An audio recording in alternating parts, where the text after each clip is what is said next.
বল হাতে যেন অনবদ্য বাংলার বাঘ শরীফুল ইসলাম। সম্প্রতি সময়ে ফ্র্যাঞ্চাইজি ক্রিকেটে ব্যস্ত সময় কাটাচ্ছেন বাংলাদেশের পেসার শরীফুল। লঙ্কান প্রিমিয়ার লিগে ক্যান্ডি ফ্যালকনসের হয়ে আলো ছড়িয়ে শরীফুল বর্তমানে খেলছেন কানাডার ফ্র্যাঞ্চাইজি লিগ গ্লোবাল টি-20 কানাডাতে। গ্লোবাল টি-20 কানাডাতে বাংলা টাইগার্স মিসিসগার হয়ে মাঠ মাতাচ্ছেন টাইগার এই পেসার। বাংলাদেশি মালিকানাধীন ফ্র্যাঞ্চাইজিটিতে সাকিব আল হাসানের নেতৃত্বে বাংলা টাইগার্সের হয়ে খেলছেন শরীফুল। বাংলা টাইগার্স মিসিসগার হয়ে যেন বল হাতে আগুন ঝরিয়ে বেড়াচ্ছেন টাইগার এই পেসার। সবশেষ সাররে জাগুয়ার্সের বিপক্ষে বল হাতে টি-20তে ক্যারিয়ার সেরা বোলিং করেছেন শরীফুল। এদিন 4 ওভারে মাত্র 11 রান দিয়ে 4 উইকেট শিকার করে ক্রিকেট বিশ্বের নজর কেড়েছেন শরীফুল ইসলাম। এদিকে এমন নজর কাড়া বোলিং দিয়ে শরীফুল এবার নজর কেড়েছেন আইপিএল এর ফ্র্যাঞ্চাইজিগুলোর। 2025 আইপিএল এর মেগা নিলামে শরীফুলকে দলে নিতে হুমড়ি খেয়ে পড়বে আইপিএল এর ফ্র্যাঞ্চাইজিগুলো। মূলত এই ধরনের পেসারদের চাহিদা আইপিএলে বেশ থাকে।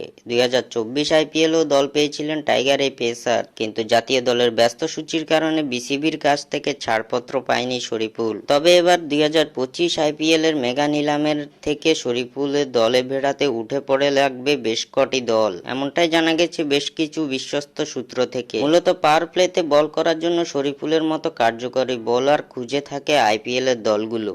বাঁহাতি পেসার হিসেবে টাইগার এই পেসার একজন পরিপূর্ণ ম্যাচ উইনার হিসেবে গুরুত্বপূর্ণ ভূমিকা রাখতে পারে। পাওয়ার প্লেতে শরীফুলের বল যেন ব্যাটারদের জন্য এক আতঙ্কের নাম।